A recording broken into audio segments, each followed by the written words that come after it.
ഏറ്റവും ഒടുവിലത്തെ PLFS സർവേയില്, periodical labour force സർവേയില് 2023-24 കണക്ക് പ്രകാരം യുവജനങ്ങൾക്കിടയിലുള്ള തൊഴിലില്ലായ്മയിൽ ഏറ്റവും മുന്നിൽ നിൽക്കുന്ന സംസ്ഥാനങ്ങളിൽ ഒന്നാണ് കേരളം.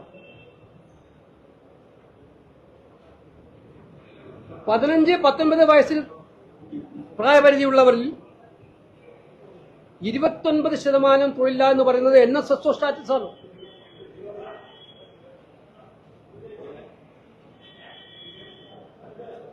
ഇത്രയേറെ തൊഴിലില്ലാത്ത ചെറുപ്പക്കാർ കേരളത്തിലുണ്ടാവുമ്പോൾ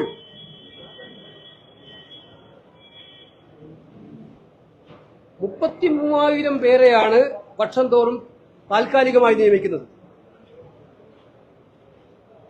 ഇതിൽ 10,000-ൽ താഴെ മാത്രമാണ് എംപ്ലോയ്മെന്റ് എക്സ്ചേഞ്ച് നിയമനങ്ങൾ.